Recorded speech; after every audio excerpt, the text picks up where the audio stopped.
Al Ok. final los negocios. Aquí es al revés. Primero el placer, después el deber. Porque mal que mal no somos comunistas. No, pues imagínate. Pese Y que la ya cantidad de vimos... gente que debe pensar que somos comunistas, ¿eh? Sí. Ya, pero habla por vos nomás si yo estoy en un estado... Esto es en un estado difuso. Tú eres una libélula, claro, tú eres una libélula, ¿no? Está bien, sí. Pero en todo caso hay que decir que es bonito el comunismo, encuentro yo como... Tiene buena historia. Estoy pensando si los movimientos en los partisanos, estoy pensando en la lógica antifascista. Mira, más allá de la política, así como concreta, estoy pensando que en momentos así como de gran opresión surgió durante el siglo En XX. la oda de Neruda al camarada Stalin. Bueno, ya empezaste ya. Ya empezaste. Pero sí, Hay harto meme con Stalin a todo esto. En defensa de Stalin. Son buenos. Ya. Oye, Pero así mira, estamos. hay una cosa de época que es interesante. Fíjense que en Francia apareció la siguiente problemática para el gobierno. Resulta que, eh, bueno, como está pasando en muchas partes, aparecieron fiestas COVID, ¿ya? Pero como es Francia, aparecieron unas fiestas COVID así de un nivel Versalles. tremendo, tremendo. claro, Entonces, hubo un tipo que sí. dio la cara, que es un coleccionista muy reputado, que dijo que efectivamente él está organizando fiestas donde la entrada por persona eran 500 euros, ¿ya? Con un menú predefinido, qué sé yo, y que dijo, demostrando que iba tanta gente que le gustaba, qué sé yo, que además había incluso ministros que estaban yendo a la cena. Gran escándalo, Obvio. ¿ya? Gran escándalo, el gobierno diciendo que ellos van a investigar y si hay algún ministro involucrado sale despedido de inmediato. Pero lo interesante es la reacción de la gente, que obviamente uno de los trending topics ha sido den los nombres, ¿ya? Pero lo más interesante es el otro trending topic, que ha sido comámonos a los ricos. Comámonos a los ricos. Ujú. Sí, sí, sí. Entonces, Bueno, ahí está, sí. el Bueno, clima, el clima. sí, No, sí, o el clima sea, bélico. perdona, pero a ver, ahí hay una lección magistral de poder. El tipo Sí, que admite que organiza las fiestas COVID con entrada de 500 euros, pone inmediatamente la pistola encima de la mesa y dice, si me siguen apretando, doy los nombres. sí, Obvio. sí, Ah, sí, Sí, así bien, es. muy bien jugado. sí. A propósito, yo vi el fin de semana santo en Netflix, Madame Claude, una película francesa sobre una regenta de una red de prostitución de alto nivel en París a finales de los 60 y en los 70, donde obviamente está involucrada la política. No, no es Y, una gran película, pero está el estilo francés, pues ya por el solo hecho de... oye, Bueno, hablando del tema de... Les quiero comentar, ¿sabes que vamos a entrar con un tema? Yo también vi tele, además que llevo una semana, ustedes lo saben, trato aquí de mentirle a la gente a través de la imagen y de esta voz, pero llevo una semana en cama con un lumbago que parece que es más que eso, en fin, estoy hasta la corneta. Entonces, entre eso y Semana Santa y confinamiento, digamos, he estado efectivamente viendo tele, he visto matinales, nunca había visto en los últimos años, ha sido bien entretenido. Y el Viernes Santo, engancho como a las 6:30 de la tarde, 7 de la tarde, en TVN, estaba empezando, llevaba como media hora, Jesús de Nazaret, que por supuesto todos hemos visto, pero yo al menos partes, pues, si dura 6 horas, son en realidad una miniserie como de 6 capítulos de una hora, y en TVN lo dan desde hace muchos años juntos, en 2 tandas separados por el noticiero. Una de las pocas instituciones que se sigue respetando en Sí, Chile. sí, de hecho después al final googleé y tiene un récord, porque lleva desde el año 82, 40 años de manera ininterrumpida emitiéndolo para el Viernes Santo. Hay toda una, pueden googlearlo, es divertido. Bueno, y me quedé mirando, me enganché un rato, lo cambié y volví. Porque además las tomas, hay que decir, de la cinematografía de Sefirelli es buenísima, de verdad es muy buena. Y los diálogos son muy buenos porque además la Biblia, la historia, los evangelios son muy entretenidos. Entonces, como está hecho en fondo comunitarios, va ahí La cada novela media más hora, vendida de la historia. claro, vais viendo nuevos capítulos. Entonces, pasan 15 minutos y por supuesto hay el hilo conductor, digamos, de Jesús, pero van pasando cosas. Está súper bien armada como serie. Bueno, la Ahora, vi y con... el video de doblado, que está Buenísimo. donde usan las imágenes de Sí, Jesús de Nazaret, extraordinario. sí, buenísimo. Bueno, doblado es extraordinario. Bueno, me quedé viendo la película y la terminé a las 2:30 de la mañana, porque a esa hora terminó. Vi con 11 puntos de rating a las 2:30, muy divertido el dato. Y vi la película completa, nunca la había visto completa, es una maravilla, en fin. Bueno, voy a decir cosas que ustedes ya saben y que nos están viendo también. Pero ¿sabéis qué? Quiero quedarme con una escena porque dije, la voy a traer aquí a comentar a propósito del seminario de telepolítica que vamos a hacer en algunas semanas más. Es que es la parte donde Jesús entra a Jerusalén, ¿ya? Entonces ya el minuto en que ya toma la decisión, entra, ya ha hecho varios milagros previos, estaba más o menos listo, hace ya el Osana. último, que es resucitar a Lázaro, ya ante la vista de centenares, por lo tanto ya es éxito seguro, así, ¿eh? La cosa nostra así rompiéndola, y entra a Jerusalén y toda la ciudad se vuelca con ramos a recibirlo, porque toda la...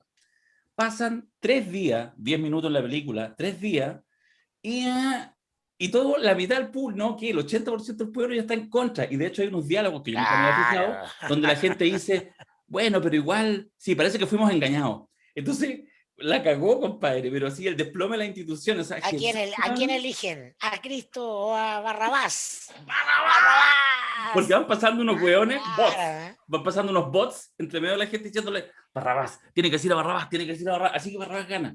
Oye, qué poco. Entonces yo dije esta cuestión de que la política así es Bueno, cambiante. lo que le pasó a Juan Miguel Sebastián, pues, elegido con el 54% de los votos, en la gloria máxima, y ahora convertido en... Nada.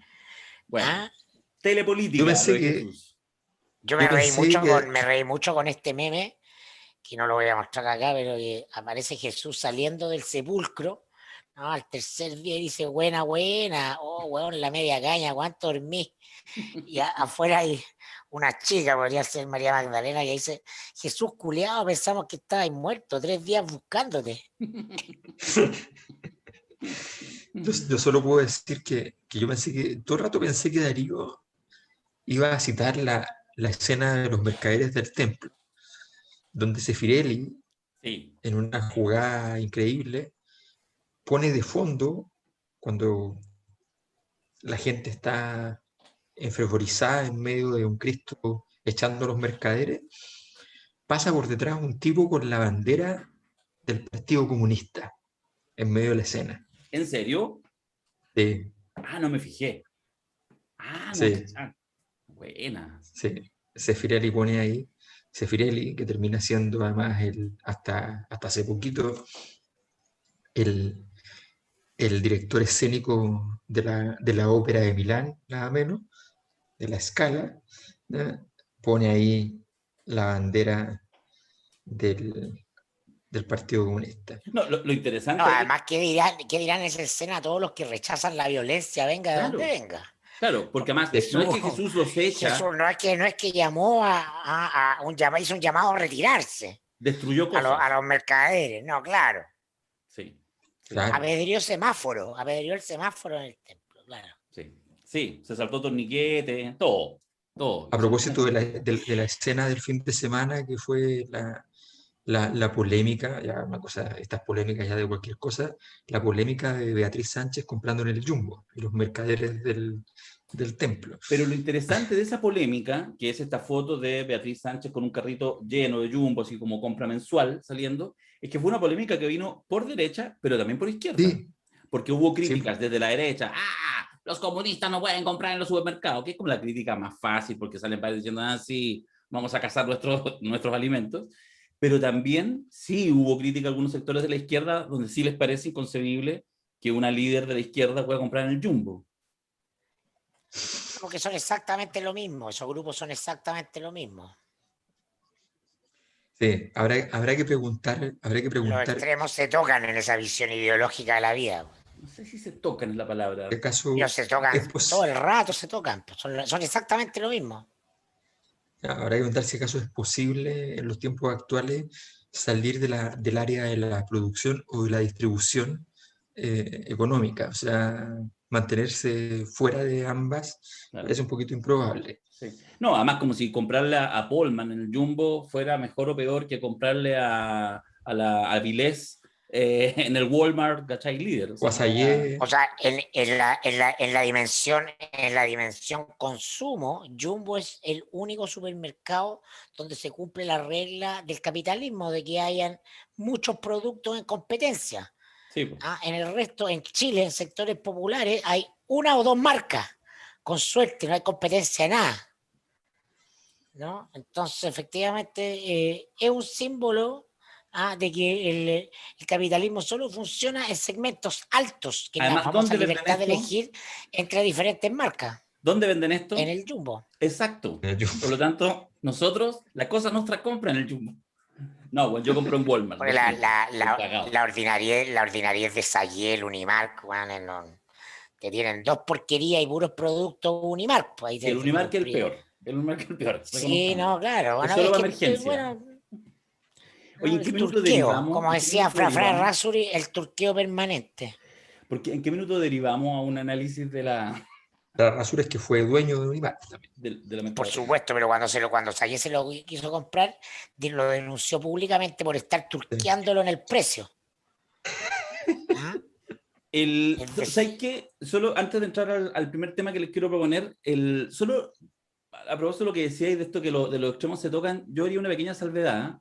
Yo creo que efectivamente en la ultraderecha, por ponerlo, para caracterizarlo, yo creo que lo que prima mucho es la ignorancia, por comentario. Y en la ultra izquierda se pueden cometer las mismas tonteras, pero en función de un cierto puritanismo moral, ético. Yo creo que ahí, por eso hago la diferencia. No digo que en términos prácticos no sigan siendo un azote ambos sectores, porque en el fondo miran pura huevada. pero Pero bueno, los puritanos, ¿qué son? Ignorancia. ¿Ah? El puritanismo es Sí, ignorancia. Haberte leído 2 libros de la ortodoxia no te hace intelectual. La ignorancia, el fin de la ignorancia es conocer el mundo, comprenderlo en sus matices, y yo, disfrutarlo y gozarlo y sentirlo. No es aferrarte a una teología. Y es muy pertinente con Semana Santa, porque Jesús es un personaje complejo, eh, fascinante, completamente limitado por fanáticos, sí, a pues, posteriori, por causas políticas, por fanáticos, por una serie de cuestiones que no yo tienen nada que sí, ver bueno, con el Jesús original. después de esto ya no leo nada más. Y de hecho, Alberto ha preparado una versión tipo rayuela, es decir, con instrucciones para leerlo, las leyes saltado y te sale otro final. no, pero lo que es cierto, como dice el dicho, pero modificado, la ignorancia es lo último que se pierde.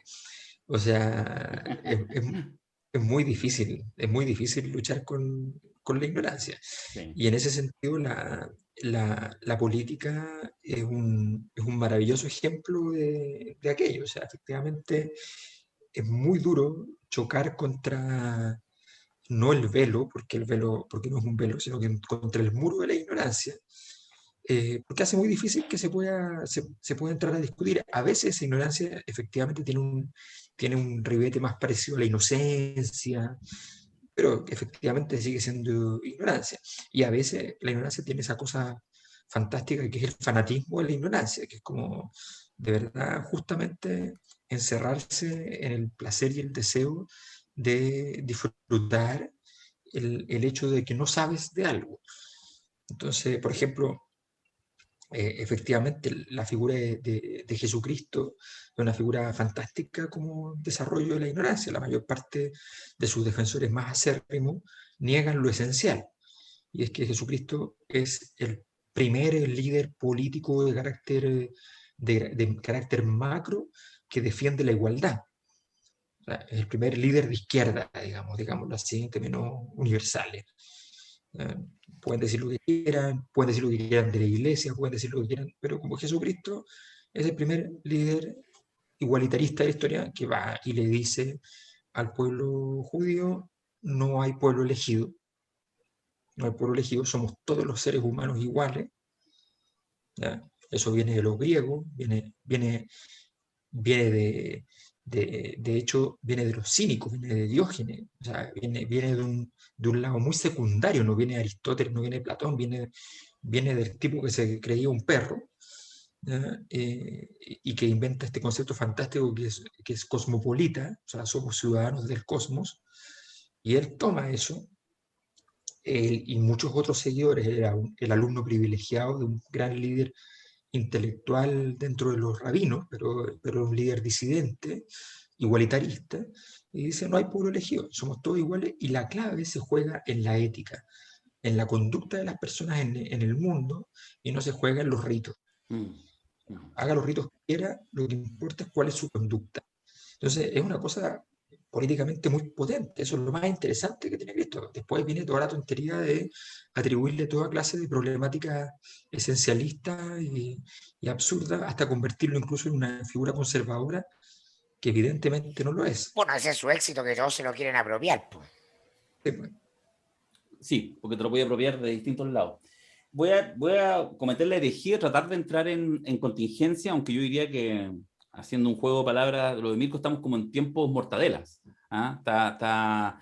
Pero dicho eso, me parece que no hay cómo no partir hablando de Enrique París, básicamente porque, parto el tiro con la pequeña hipótesis iniciática, es que en las últimas Muteado. semanas en las últimas semanas, la sensación es que la energía, que estaba obviamente, digamos, siempre en Piñera, muy fuertemente, es una energía que empieza, como que Piñera está en este rato un poquito más fuera, porque todo se ha ido concentrando, el odio, la problemática, y ya a esta altura partido la pregunta si sigue o no sigue, en Enrique París, el ministro.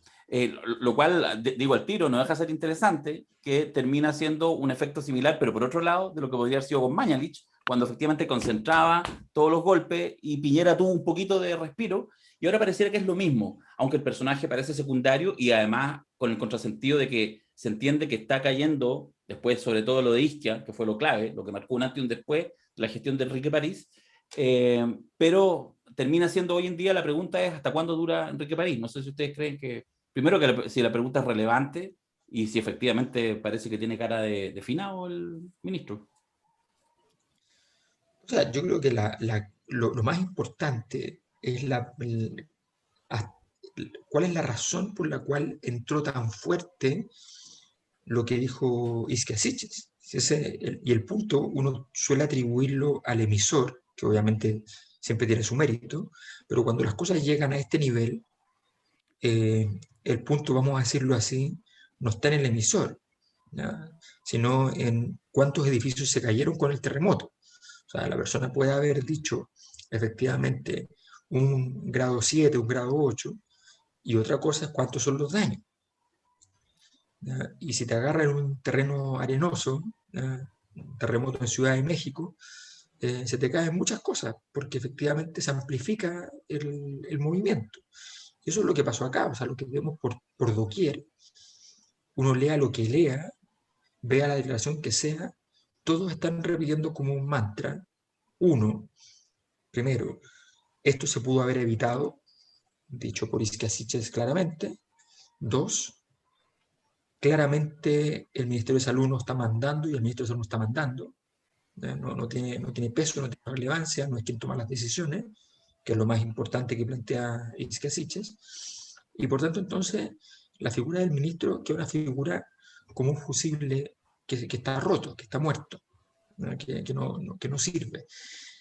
Cosa que para Piñera, efectivamente, lo que dice Darío, sirve de algo porque Piñera en general no ha logrado tener fusibles desde hace rato. Desde el estallido le cuesta tener fusibles. Pero los ministros de salud, por razones obvias, por la importancia del COVID, se han convertido en posibles ministros en posibles fusibles. Pero el problema no es, pero obviamente el problema existe, porque París ya dejó de ser fusible. O sea, en este momento es como recuerdan cuando Michelle Bachelet mantuvo a Javiera Blanco un tiempo de ministra cuando era evidente que ya no era un fusible quemado, ¿ya? Estamos hablando de contar las semanas para ver cuándo sale, ¿ya? Con un gran problema para el gobierno que es tener alguien que poner que sea un fusible que no se corte de inmediato, que tenga capacidad de juego, ¿ya? que probablemente va a tener que tomar decisiones complejas. Yo creo que el único que puede cumplir eso, la otra vez ustedes mencionaban que realmente podría ser Daza, yo creo que es algo que se le puede ocurrir a Piñera, pero yo creo que el único que cumple un poco un rol al respecto que podría ser de utilidad es el ministro de Ciencias actual, tirarlo para salud, a Cuba. Eh, claro, porque eso obliga al sistema a entrar en una discusión respecto a una persona que tiene un cierto currículum académico más sólido, Mm. y desordena el naipe porque hay muchas instituciones que están más o menos obligadas, entre comillas, a alinearse en ese contexto. Entonces, yo creo que, pero para el gobierno no es fácil tener porque, vamos a decir, París, ¿qué significa hoy día? O sea, París hoy día está en una situación, ya la situación es patética. Su nombre, su nombre no vale nada. Eh, Nunca debemos olvidar que además los nombres tienen implícito. Un tipo que tiene un apellido como París, si uno se imagina París, es como el ministro Luz. Si uno se imagina París, se imagina el galán de la teleserie de La Ilíada, el gran galán. Ninguna de esas dos cosas está pasando con el ministro París, evidentemente. No es ni lo uno ni lo otro, sino más bien todo lo contrario. Es el patetismo, es alguien que no vale nada, alguien que no importa.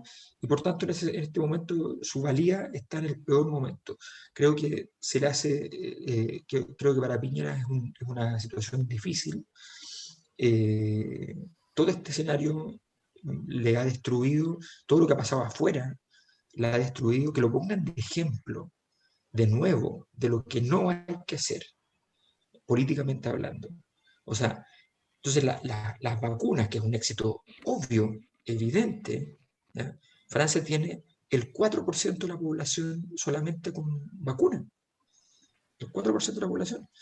Eh, Piñera llega y dice, mire, yo tengo todo esto, ¿ya? Espectacular. Y le dicen, sí, pero usted transformó la vacunación, el éxito de la vacunación, en un gran fracaso y en muchas muertes. Y, y entonces la política de nuevo le pasa por encima a Piñera. Bueno, lo que pasa es que la situación de fin de ciclo histórico, es decir, de desplome de las instituciones, radical y evidente de manera diaria, cotidiana, porque estamos frente a una política que en su conjunto está en decadencia, ¿no? La crisis sanitaria por la pandemia viene a evidenciar eso, ¿no? En ese juego de la política como deber ser, en el presidencialismo monárquico chileno, y en el sistema chileno está pensada para que los ministros sean personajes poderosos, ¿no? Que justamente cumplan esta condición de fusibles, que en torno a ellos haya una identidad nítida de lo que representan políticamente, es decir, los puros nombres deben significar cosas, ¿no? Y a la vez ninguna duda de que son quienes están tomando el control de su área, ¿no? Porque son personajes muy poderosos en este sistema. Sin embargo, en este ciclo que aburga, Bachelet Piñera, pero con particular eh, características de remarcado y acendramiento, en este Piñera 2, no, ningún ministro está empoderado, menos los ministros clave, respecto de los temas que en este minuto son relevantes. El único ministro que tuvo algún poder en sí mismo fue Chadwick. Y sería, entonces, es cierto que podría ser un fusible, pero el siguiente fusible, ¿cuánto va a durar? 2 o 3 meses más. Lo vimos con Ignacio Briones, ¿no? Que entró, como que parecía una decisión correcta de otorgar post-estallido a un aire a la conducción económica, distinto a lo que fueran las conducciones tradicionales de Hacienda, y el solo hecho de ser ministro de Piñera termina desgastándolo, porque es Piñera quien raya la cancha. Esto lo describe y lo explica magistralmente Genaro Arriagada por ahí, por el año 2010, 2011, no me acuerdo bien, que escribe en el Mercurio una columna que se llama El Micromanagement, y muestra cómo Piñera es una persona incapaz de delegar, ¿no? Que está encima de todas las decisiones de todo, porque no confía, salvo en un pequeño grupo y algunas personas en especial, para delegar decisiones, porque él cree que sabe más que el resto y que toma las decisiones correctas, entonces el resto simplemente informa. Y lo que dice Isquia es real. ¿Ah? París nunca ha cortado ni pinchado, simplemente que ahora ese asunto es más evidente y dada la crisis, ¿no? Se hace más insostenible, pero siempre ha sido así. Entonces terminamos irremediablemente, creo yo, llegando al tema de fondo, de que es Piñera y qué hacemos con Piñera, ¿no? Y lo más probable es que tengamos que seguir en estado de crisis permanente, en este estado de crispación, porque si tú tomas un poco de distancia de los árboles y miras el bosque, y mira el debate, y mira las redes, y mira todo lo que hay, es una estridencia que satura todo, ¿no? Con un tono bastante histérico en general, eh, y que se reduce al final en una pura cuestión, eh, que a mi juicio es la clave, por lo cual siempre he sostenido que Piñera no debería terminar su mandato, ¿no? Y es la credibilidad. En momentos de una crisis van a haber líderes, gobiernos, conductores que lo van a hacer bien y lo van a hacer mal. No hay ningún gobierno en el mundo que no haya cometido errores en esto. Unos abominables, terribles como Bolsonaro y otros menos. Pero la credibilidad, la capacidad que tiene la gente de seguir, ¿no? A alguien y creerle aunque se equivoque. Si se equivoca, reconocer que se equivoca para volver a dotarlo de la capacidad de tomar decisiones. Pero a Piñera, no, Piñera simplemente en este momento de crispación emocional es culpable de todo. Como yo respondí al otro día a tu tweet, de que está París desgastado. Decía, sí, efectivamente está desgastado. ¿No? Y alguien decía, sí, Piñera es responsable de los 30.000 muertos. O sea, te pasaste 4 pueblos. Po. Es decir, la mesura y la ponderación es exactamente por eso. No porque Piñera sea responsable de los 30.000 muertos, sino que porque si alguien repite eso, y muchos lo repiten, se puede llegar a transformar en una verdad social. Por la ausencia de credibilidad, porque lo único que tú necesitas desde el punto de vista político, o lo más importante, no es a alguien infalible, es a alguien creíble. Y la credibilidad hoy día está dada por la capacidad de conectar emocionalmente, de empatizar, de dar la cara. Justamente todo lo contrario a lo que es Piñera, que tiene por su naturaleza y su deformación, porque eso es una deformación, ¿no? La pulsión a instalar todo en el ámbito de lo comunicacional y de lo racional.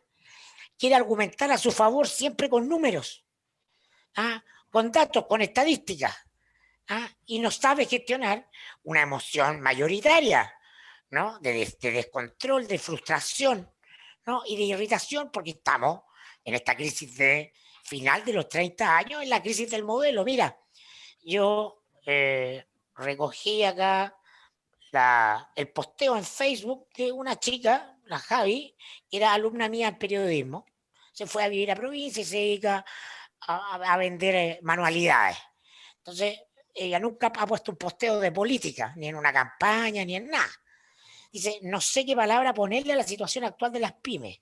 En mi caso, no hay madera, me prohíben hacer los envíos de mis productos, no accedo a bonos, respeto la cuarentena, pero es sumamente desmotivante que te compren por internet porque no puedes abrir el local comercial, pero ahora ni eso podemos hacer porque no podemos despachar.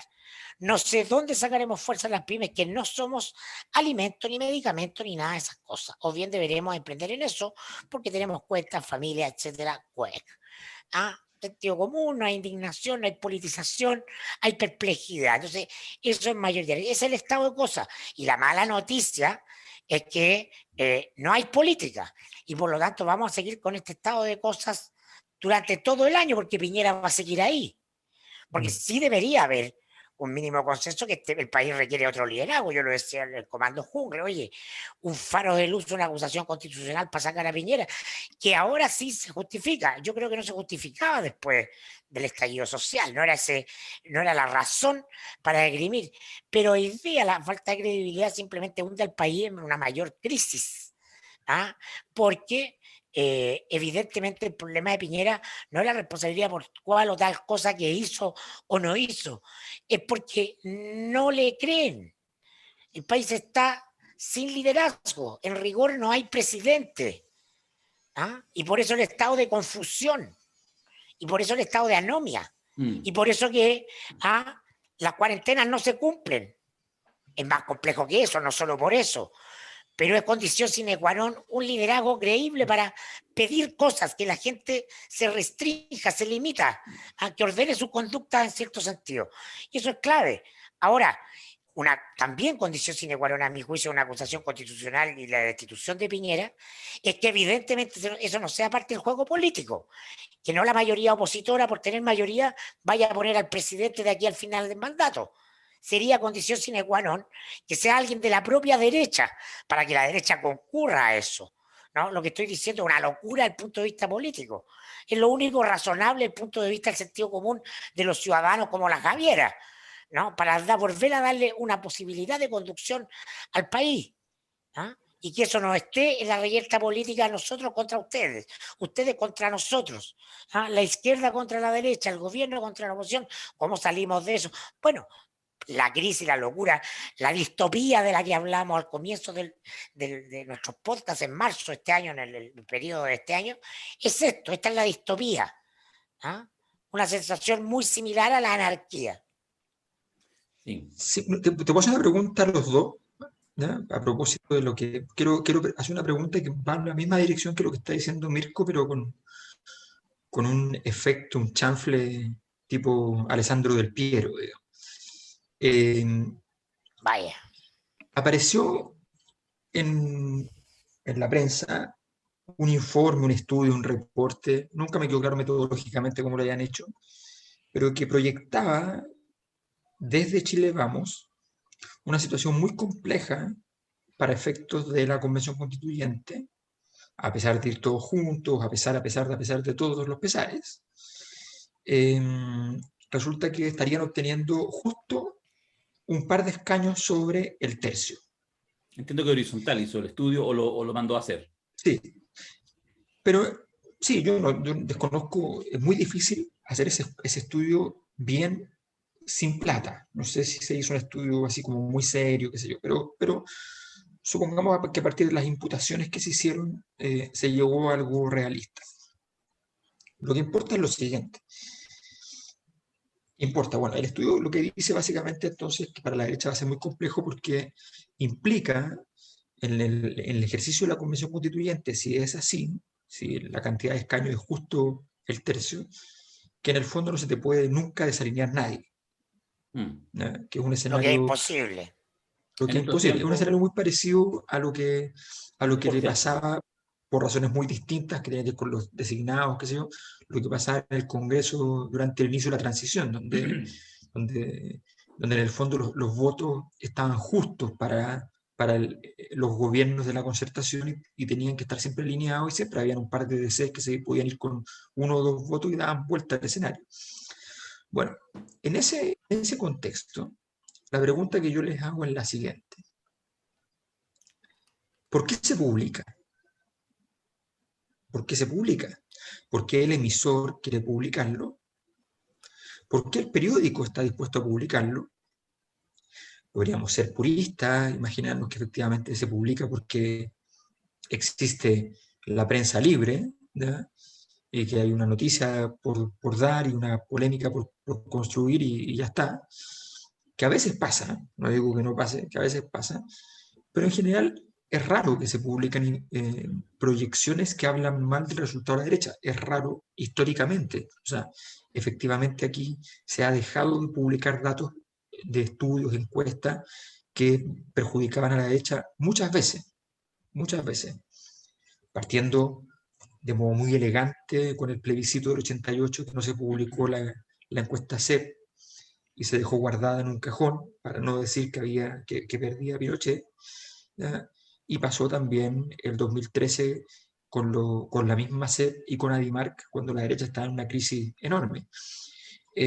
Por tanto, entendiendo eso, ¿por qué se publica? ¿Por qué quieren publicarlo? ¿Y por qué quieren publicarlo los que hacen el estudio?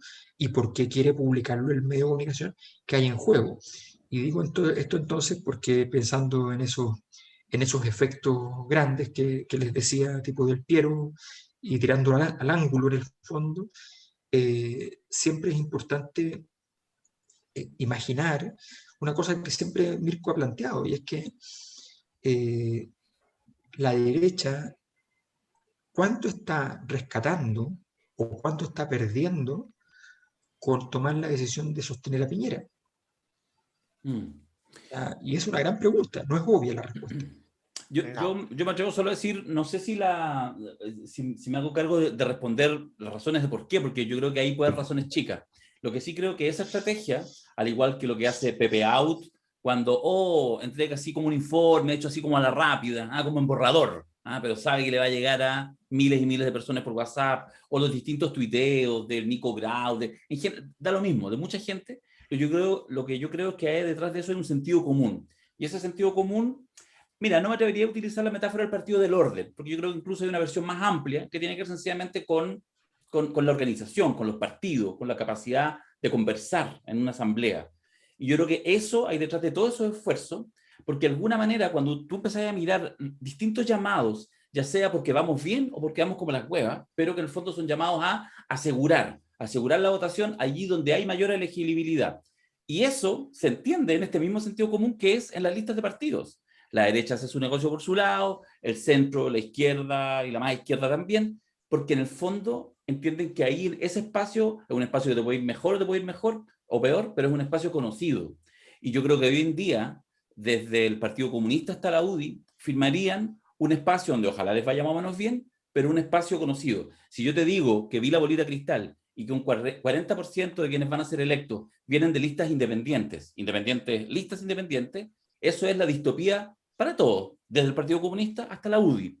Esa es mi sensación. Yo creo que eso es lo que genera una compulsión no malintencionada, más bien una cosa como orgánica de cuerpo, de decir, oye, no nos farriemos esta oportunidad. Y no farrearse una oportunidad, en el fondo, es votar por quienes tienen posibilidades de ser electos, ¿no? Estas cosas raras que están saliendo por todas partes. Yo creo que eso está cruzando mucho, pero el problema para eso es que esa es mi hipótesis, mientras más pase tiempo, y en ese sentido hasta esta suspensión, independiente de los temas económicos, los candidatos y todo, puede ser hasta una oportunidad para que justamente se siga desordenando el naipe y eventualmente se siga desordenando y mucha más gente vote por candidaturas independientes de cualquier tipo y se desordene el naipe. Sí, yo, yo siempre vengo de una familia, más bien de un hogar con una madre muy de izquierda, allendista, ¿ah?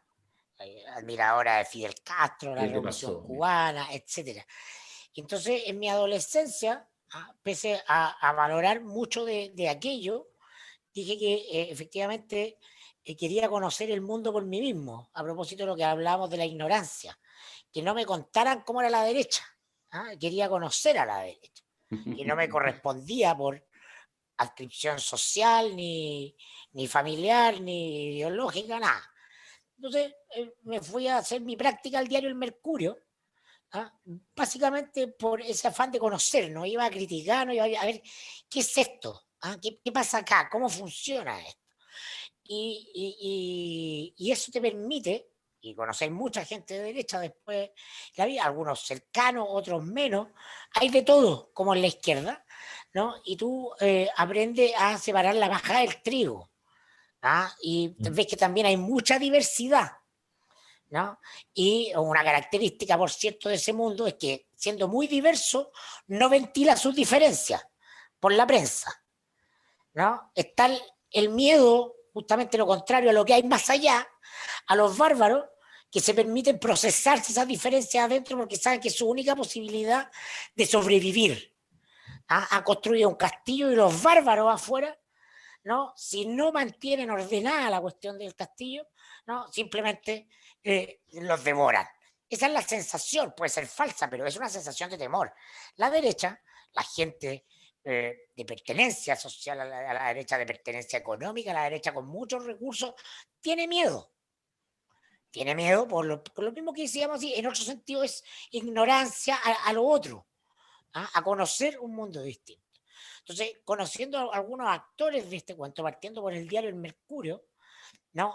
Me encantaría, como le encanta a mucha gente del mundo de la izquierda, pensar que el Mercurio calcula todo, es capaz de hacer una tirada en el pool a 4 bandas, ¿ah? Y la pelota cae en el hoyo. Pues a 4 bandas. Y la verdad es que muchas veces, con suerte, el Mercurio sale. Hay otras veces en la historia que ha actuado de manera genial y monolítica, ¿ah? Con conciencia de ser un gran articulador del poder. Pero hoy día el Mercurio es parte del problema de las instituciones y no veo esa capacidad de hilar, de jugar, pero conoce su sector. Y viendo esa nota, también la leí porque me llegó por WhatsApp. Ya no leo el Mercurio el domingo porque creo que se volvió irrelevante, el Mercurio, fome, irrelevante. Tiendo a coincidir a partir de todo lo que hemos comentado en este podcast, desde que existe, incluso antes, ¿no? Que está ocurriendo en la política. Hay dispersión. La dispersión y la fragmentación, ¿no? Son un fenómeno que evidentemente las encuestas y los estudios van a tener que constatar. Hace rato que no estamos en el binominal. Y entonces, una derecha que pierde potencia electoral frente a grupos de independientes, una oposición que empieza a ir dividida en varias listas, tiene una contundencia por el momento mucho más cercana al apruebo, ¿no? Y el propio fenómeno de el enemigo interno, los independientes de derecha, ¿no? Que nos van en partidos de la derecha. Un solo ejemplo. Mi amigo Francisco Orrego Bauzá, ¿no? La derecha misma, hecha persona, ¿ah? Neoliberal en lo económico, conservador en lo valórico, Una joya. presidencialista, autoritario. Portales, Pinochet, Lagos. Ahí. Todas las abogados. El resto es opio. Sí, sí. Yerno de Carlos Cáceres, ex yerno de Carlos Cáceres, no sé si así que lo puedo contar acá. Y él va de candidato constituyente independiente. En el distrito 11, en el corazón de la derecha, contra Marcela Cubillo y los partidos. ¿Ustedes creen que la lista del apruebo le quita el sueño a Vamos Chile, a Chile Vamos? Se lo quita a mi amigo Francisco Orrego Bauzá. Porque es del corazón. Entonces, eso lo están viendo, lo están viviendo. Y él dice, desde la derecha, es decir, basta de gente que nos dice que va a hacer una cosa y después hace otra. Por el gobierno de Piñera. Claro. Y su eslogan es, yo soy de verdad. No voy a vender mi voto. No voy aquí a defender, no voy a ganar plata, voy a perder plata. Pero voy a defender cuestiones que son esenciales. Y eso funciona porque los partidos están desgastados en todas partes. La lógica del político profesional está desgastada en todas partes, ¿no? Y si yo fuera de derecha, votaría por Pancho. Bueno, y votar en ese sentido, votaría por él. Obviamente, Mira, si yo fuera de derecha, voy a votar por Luis Mariano Rendón en el distrito 13, San Miguel. Oye, pero vaya a perder tu voto. Claro. Pero eso está pasando. Entonces tiene un sentido. Eso es lo bueno de conocer el mundo, los distintos mundos por dentro. Yo creo que ahí dijiste, bueno, una cosa que me parece súper interesante, que es entender que los que hacen política entienden que muchas veces para hacer política tienen que sacrificar su propio dinero, sacrificarlo en serio. Que así es la política. El mayor defensor del modelo neoliberal en Chile, promotor y defensor, hizo que su familia pasara a ser una de las familias ricas más pobres dentro del mundo de las familias ricas y convirtió a otros en ricos. Es Agustín Edwards, a propósito del Mercurio. Su modelo no le convenía a él, pero él estaba haciendo política, no estaba haciendo plata. En cambio, el presidente Piñera estaba haciendo historia. El presidente Piñera, cada vez que hace política, se lleva un pedazo se lleva un pedazo de la historia al bolsillo. Entonces, siempre está ganando plata. Por tanto, no puede hacer política, ni menos puede hacer historia. O no puede hacer historia, al menos por el lado de construcción de un proyecto. Entonces, es bien distinto el escenario. Ahora, respecto a al fondo, yo quiero poner un ejemplo súper interesante, al menos como reflexión. Acá en España, el 2011 hubo un movimiento en contra del modelo neoliberal muy fuerte, que redundó en un cambio epocal, que redundó en el surgimiento de un movimiento político importante, que se transformó en un partido exitosísimo, que fue Podemos. A partir de ese momento, todos dijeron, bueno, giró el mapa electoral, giró todo, el Partido Socialista Obrero Español se vio afectado profundamente, y de repente apareció por derecha un partido extremo que vino a cuestionar lo que estaba haciendo el PP por demasiado amarillo, ¿ya? Vox. Mientras, entre medio, había surgido un partido político y un movimiento de gente de centro, liberales, bien pensantes, pintositos, y qué sé yo, que se llamaba Ciudadanos, de color naranja, el movimiento, que venía a decir en el fondo, construyamos un centro político. En este escenario que se dio, a todos les hacía pensar que Ciudadanos iba a ser un movimiento muy exitoso porque tenía una capacidad de juego que era sobrenatural, sobre todo en un tipo de gobierno donde, como el régimen parlamentario, los tipos de gobierno son de mucha negociación, y ellos están en una posición muy buena para negociar, a tal punto que hicieron gobierno a veces con el PSOE y Podemos en algunas regiones, y luego, y en otras partes hicieron un gobierno con el PP, que era lo más natural, entre comillas, ¿ya? Y a veces pusieron una barrera infranqueable de que no aceptaban a Vox, y de repente dijeron, bueno, ya, ¿qué le vamos a hacer? Cuento corto. Hoy día Podemos ha bajado del pedestal en que estaba, bastante, ¿ya? El PSOE ha recuperado terreno, pero Podemos sigue siendo un actor importante. Por otro lado, por izquierda, por derecha, Vox tiene un peso súper creciente, muy significativo. Y Ciudadanos está prácticamente muerto. ¿Por qué? Porque lo que parecía obvio, que la posición central te permitía jugar hacia ambos lados, y era un capital de negociación, y era un capital para poder organizarse, resulta que no existe, no es real, porque lo que te viste por un lado te desviste por el otro. Hoy día Ciudadano está atrapado porque vino la seducción. El gobierno de Pedro Sánchez se propuso ir por Ciudadano y decirle, venga para acá, júntese con nosotros aquí, le vamos a respetar sus ideales, mucho más, cosa que es cierta, que con Vox, ¿no? Pero resulta que pierde el elector de derecha, que se había ido para allá diciendo, ya, pero estos gallos son muy fanáticos, pero yo soy de derecha. Entonces no le queda juego realmente. Eso es lo que está pasando en todas partes. Por eso en Chile, el escenario, hace rato ya que se está configurando un escenario de 3/3, donde el centro no tiene la capacidad pivotal para jugar por derecha y por izquierda. Entonces, en ese contexto, es un nuevo escenario, es una nueva condición que hace mucho más difícil. Hemos estado, recordemos, digamos a la gente que nuestras reuniones que no son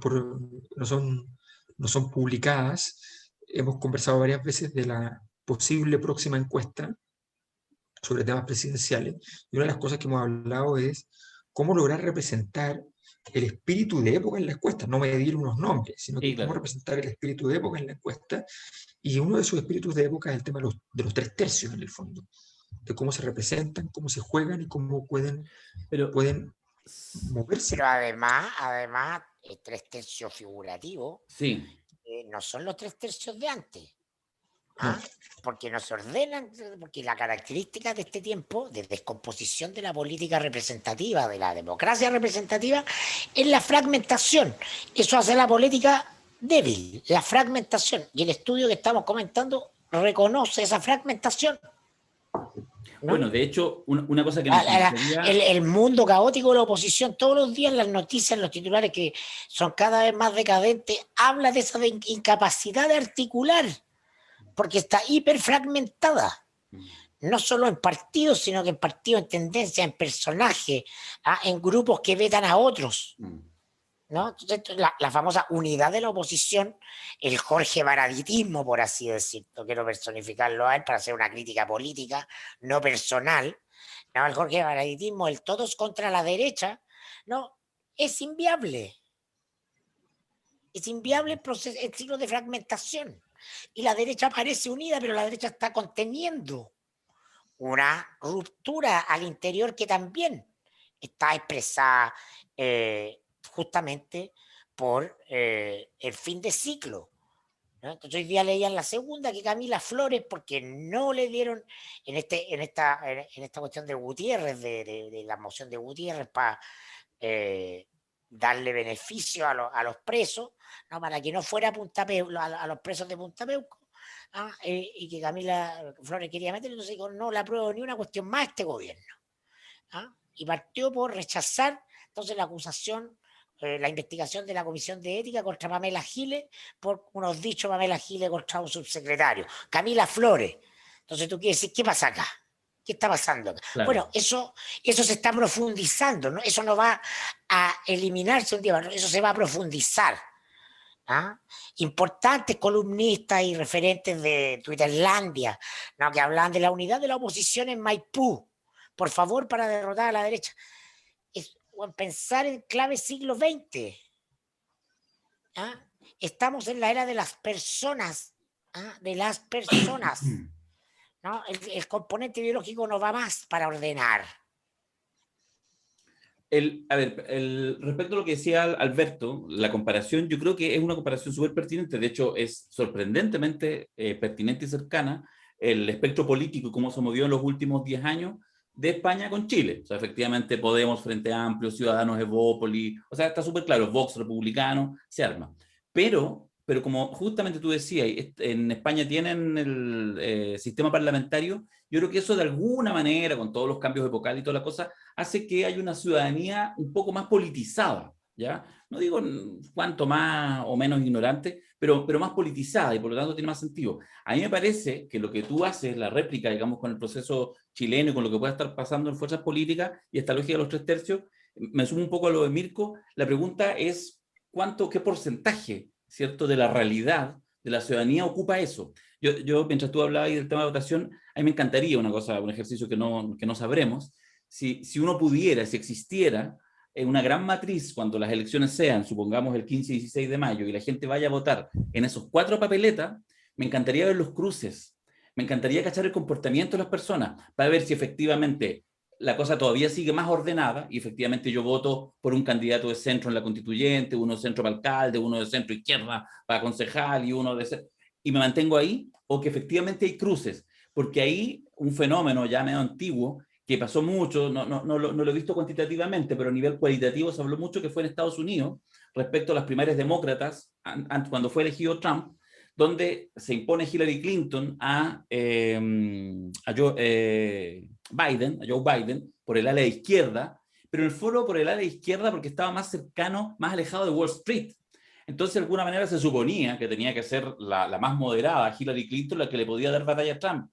Y pareciera ser, algunas encuestas lo dijeron, que en realidad era más competitivo Joe Biden, porque entraban a disputar con Trump lo mismo. Ambos eran impugnadores, uno por la centroizquierda y otro por la extrema derecha, de Wall Street y todo el sistema financiero.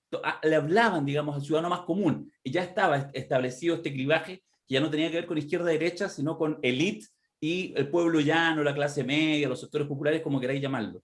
Bueno, eso, volviendo a la política chilena, yo creo que eso es un tema que está, y por eso, mal que pese, yo a esta altura ya me convencí, yo tenía algunas dudas al comienzo, que prácticamente todas las encuestadoras más o menos serias ponen a Pamela Giles de verdad en un primer lugar, por un par de puntos. Efectivamente, ella tiene poco que crecer, en el sentido que ella es sí misma, y uno entendería que Jadwe y Lavín son los que en realidad pueden sostener quizás una pelea hasta el final, pero lo de la Pamela Giles y todos los fenómenos, este cruce que señala Mirko, de encontrarse con la Camila Flores, ¿cachai? Y por algo, como entiende la jugada, telepolíticamente hablando, la Pamela Giles hace 3 días atrás va y besa la pantalla y le manda besos a Coloma. Y ha sido consistente, le sigue mandando corazones y cuestiones a Coloma. Votaste bien, te voy a premiar. Votaste mal, te voy a castigar. Y eso, mal que le pese a los sectores, Paloma, que podría protagonizar la película Jamás Besado. por eso, perfectamente. Pero eso es un fenómeno muy interesante, muy jabonoso, porque Mm. cuesta, digamos, ¿No? porque... Y espérate, que imagínate lo siguiente, porque una compra de cartera que hizo Pamela Gil hace mucho tiempo y que la ha sostenido con inteligencia, que es la cartera Osandón. Sí, claro. Y, y no la ha usado todo lo que podría, lo que es muy inteligente, lo que está muy bien, y podría ocurrir en un tiempo no infinito, que, que Manuel José Sandón, en el escenario en que se encuentra, con un juicio muy complicado, un juicio que él entiende que viene de la mano de Piñera, que en esos errores típicos de las élites, que hay un momento en que sus propias capacidades asociadas a su hábitos, a su posición en la sociedad, se transforman en su peor compañero, porque va y contrata al abogado de Piñera para tenerlo de abogado, creyendo que con eso se acerca un poco a Sebastián Piñera. eh, Osandón en un momento se va a dar cuenta de que él sencillamente a caer, va a caer, porque para allá va todo. Y en ese contexto, su pateada del tablero perfectamente puede ser ir y explícitamente apoyar a Pamela Giles y romper el eje izquierda-derecha para Pamela Giles. No, no creo, pero es bonita la imagen. Es power. Como, o sea, ¿te imagináis? Bueno, pero a ver, lo que ella compró fue esa posibilidad. Primero lo compró para ser electa en el distrito, Sí. pero después siguió. ¿Por qué siguió? Porque la Ya Jimena no lo Sandón es muy necesita. simpática, po, bueno, si no podéis tenerle mal a la Jimena No, Sandón. pero ojo, ella siguió porque podría haberlo hecho tácticamente, Sí. pero siguió. Y ese juego le abre una oportunidad de crecimiento mucho mayor, de aparecer con un gobierno posible de paz. Yo tengo una impresión de que es casi imposible que eso ocurra, porque básicamente creo que efectivamente hay ciertos elementos de- Sí. anclados en la costumbre La más cultura en la política. cultura, en la dimensión portaliana que no está en las constituciones, Ujú. ¿ya? Mm. Que hace muy Origen, difícil, procedencia. claro, y, no, y que tiene que ver con que la gente tampoco es que le gusta tanto, así como para llegar al 50+1, eh, la política, la telepolítica justamente, o No sea, somos como que Italia, dices tú. no, pues todavía eso no pasa, pero creo que es atendible esa capacidad que ella está mostrando para poder forjar gobiernos que parezcan no tener sentido. Tú mencionas Italia. Italia viene hace rato, pero no con una excentricidad, ojo con eso, no con una excentricidad.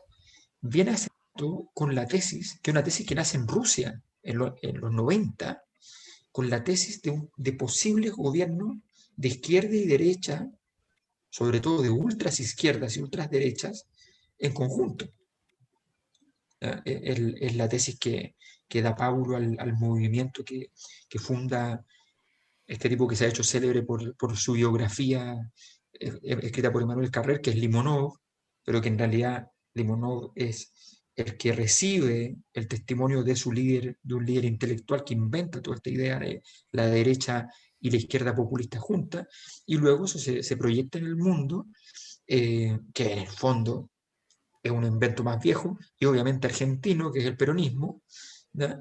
Y que se va y que termina en Italia gobernando ya de modo sistemático en conjunto.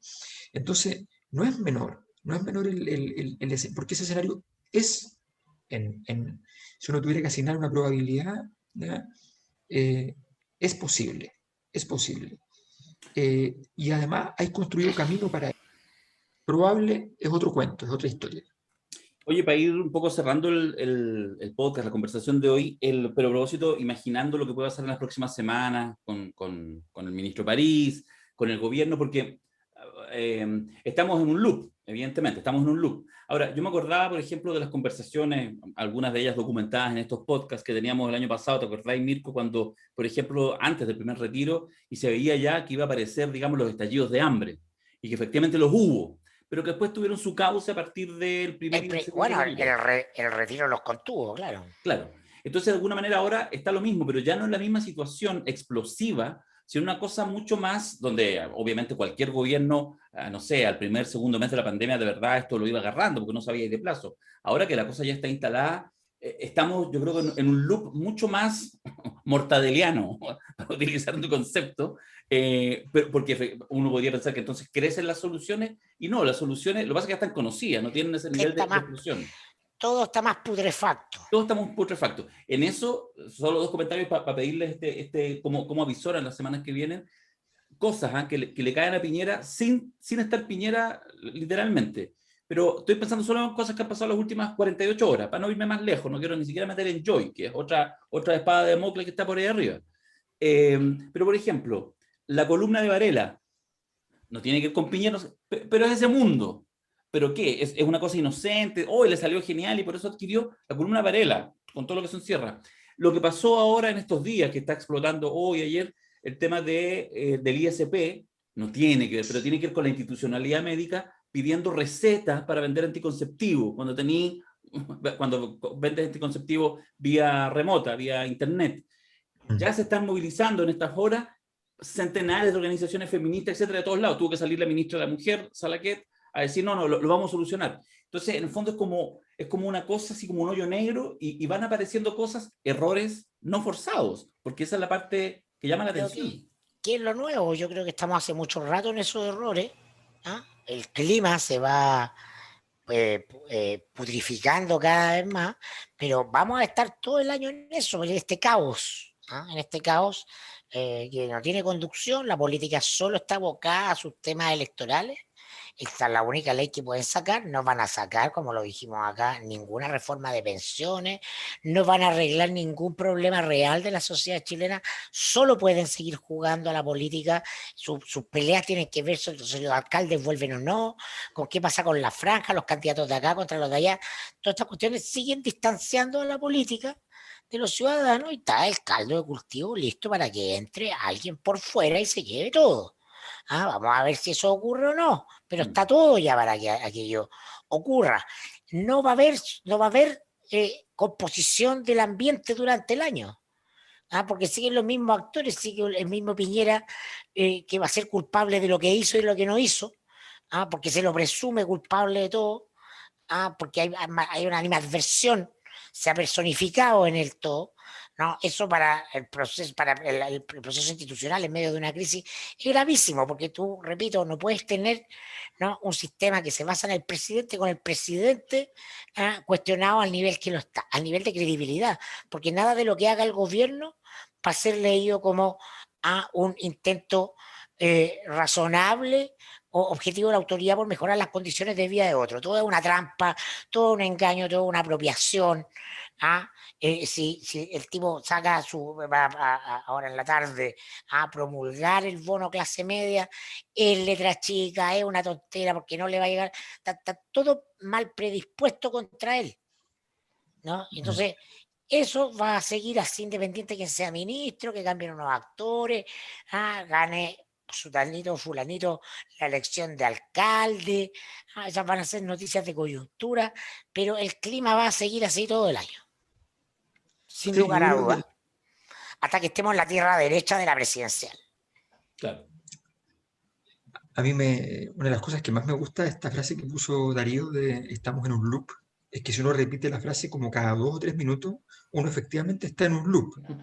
Entonces es muy buena. Es como el sábado en la noche, cuando fueron las 12 de la noche, lo adelanté, por retrasé, lo dejé a las 11 de la noche. Después cuando fueron las 12 de nuevo, a las 11 de la noche, siguiendo la instrucción, porque había a las 12 de la noche. Estamos en un loop. A ver, yo creo que me gustó el concepto de la problemática de lo putrefacto, ¿ya? Los olores y los sabores pútridos suelen estar acompañando a la buena mesa en un porcentaje delicado. Como los Un quesos, buen dices tú. queso, Ah, buen Los queso tiene, franceses saben de eso. saben de eso, efectivamente.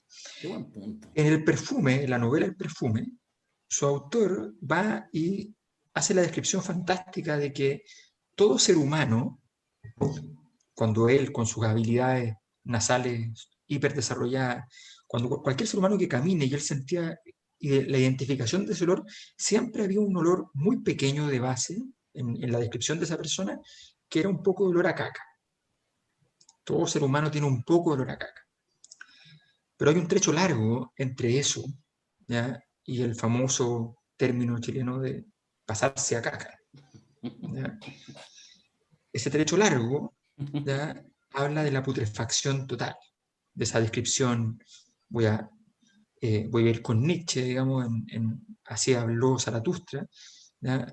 De la descripción de Dios muerto en la montaña, ¿ya? Completamente putrefacto, totalmente desvanecido y ya convertido en nada. Eso es muy distinto. Nosotros no estamos en el momento en que el gobierno se aproxima y uno siente ese sutil No, estamos, fragancia. estamos en los tiempos Estamos en un momento, mortadelianos. Sí, sí. estamos en un momento mucho más cercano al de la muerte real, material, física, de los dioses en una montaña. Entonces, en ese contexto creo que es muy importante entender qué pasa, que lo hemos trabajado en algunos seminarios, pero ahora seguramente lo vamos a trabajar con más ahínco en el que viene. ¿Qué pasa cuando uno, además de la putrefacción, le pone por el mismo deseo, por la misma pulsión de quien se está pudriendo, le pone transmisión televisiva a todo, a su propia putrefacción, ¿ya? Y acredita ante el mundo ese carácter? Entonces, es súper interesante. De hecho, yo le iba a pedir a Darío que leyera el bonito texto que construimos respecto al seminario de telepolítica, porque me parece que justamente da una clave bien interesante respecto a cómo abordar. Cuando Mirko dice en una réplica a los discursos de Allende, serán otros hombres quienes vengan a resolver este trance histórico, ¿ya? En referencia a los líderes que vienen desde afuera, se está refiriendo fundamentalmente a cómo en medio de esta telepolítica, ¿ya? No en medio del surgimiento popular, sino que en la telepolítica surgen entonces los monstruos, o los líderes, como quieran llamarlo, que van a ser capaces de conducir esto. La televisión revolucionó las sociedades de fines del siglo XX. En el siglo XXI ya habitamos en plenitud la cultura de la imagen y este medio es la gran plaza pública donde adquirimos sentido e identidad colectiva. Y aunque hoy esta industria parece confusa en medio de las mutaciones que la afectan, su poder es indiscutido, admirado, temido y deseado. La forma específica en la que la televisión genera realidad es el sentido común del homo videns, según lo definió Sartori. Todos hacemos televisión, en redes sociales, buscando trabajo, postulándonos a un cargo. El que no sabe hacer televisión no existe. La televisión es un espacio de guerra, de conflicto, solo apto para modernos gladiadores dispuestos a matar o morir. Hoy la gran disputa es quién hace más y mejor televisión. La farándula es reina y la política, bajo la hegemonía neoliberal, es solo la farándula de los feos. Simpleza, autenticidad, inmediatez, morbo, impacto son leyes de época. Todo es un gran espectáculo circense y la TV es el señor Corales. El nuevo sujeto social es sujeto televisivo y la única política posible es la telepolítica. Desde Trump a Lavín, de Mujica a Giles, de Putin a Isquia, todos son íconos de saber nadar en las aguas de un escenario donde el medio es el mensaje. Comprender cómo se hace política y cómo se interpela ella en medio de requerimientos tan específicos como convertir todo en imagen, en señal en clics, es un paso decisivo. Ese es el seminario. Oye, Vamos a pasar chancho. buenísimo. Bueno, ya, hagamos rifa. Ya, bueno, hagamos rifa. Ya, vamos a hacer rifa. ¿Qué te ha pasado últimamente? ¿Estás Sí, con esto de las rifas? sí, es verdad, es verdad. Echa Una de menos la canasta. kermés, echa de menos hagamos la una kermés canasta. del colegio de las niñas. No, es que sabéis que este segundo tiempo de pandemia, yo creo que ya son tantos los que están encerrados que necesitamos hacer algún cariñito. El que pueda Ok, se lo paga ok. y el que no concursa. Con el hashtag, anoten, Seminario Telepolítica, es el hashtag. Seminario Telepolítica, vamos a dar martes y miércoles de esta semana, es decir, martes 6 y miércoles 7, para que sencillamente de su Twitter, arrobándonos o no, pero con el hashtag Seminario Telepolítica, escriban un pensamiento cualquiera, lo que quieran. ¿Quién es el mejor político o política que hace telepolítica? No importa, la reflexión que quieran, me da lo mismo con el hashtag. Después de esos 2 días, revisamos y hacemos sorteo. Listo. Y vamos a regalar tres becas para que vengan al seminario. ¿Está bien o no? Mira, Está bueno, ¿no? ¿cómo andáis? Perfecto. Bien, sí, perfecto. 22, 23 y 24, y si quieren pueden ver todo esto en seminarios, lacosanostra.cl, ahí está toda la información. Tenemos invitados que todavía no vamos a contar, pero lo contaremos pronto. ¿Quiénes serán nuestros invitados e invitadas para el próximo seminario de telepolítica? Va a estar muy bueno. Va a estar Muy muy bueno. Ya, pues, hoy un placer, lo pasé súper chancho hoy día. Eso no quería decir. Igual, ¿Quién pues. dice? Ya, Muy bien. no, Su- nada. Oye, ¿cómo Súper se va a chancho llamar esto? podrido. Súper chancho podrido. ¿Súper chancho podrido? ¿Así se va a llamar este podcast? Sí, Bueno, es bueno. súper chancho podrido. Ya, nos No, vemos. O pero así habló, Ah, o así habló el chancho podrido. así habló el chancho podrido. se pudrió París. Ay, sí. Ya, pero ¿cuánto le queda? ¿Cuánto? Ya, no sé. Es que puede que le quede mucho en términos cronológicos, pero ya no es nada. Entonces, puede que Piñera quiera aguantarse con él hasta que las vacunas empiecen teóricamente a surtir efecto. Y puede que se aplique la Pues, política del mal menor, es lo que hay. Entonces, no. Pero está muy mal, está muy París mal. podría llamarse París bien vale un chancho podrido. Hoy, hoy día citando a Heraldo. Oh, ya, ya. No, vamos a seguir hablando de París. Ya, chao chiquillos, nos vemos hasta la próxima. Cabela.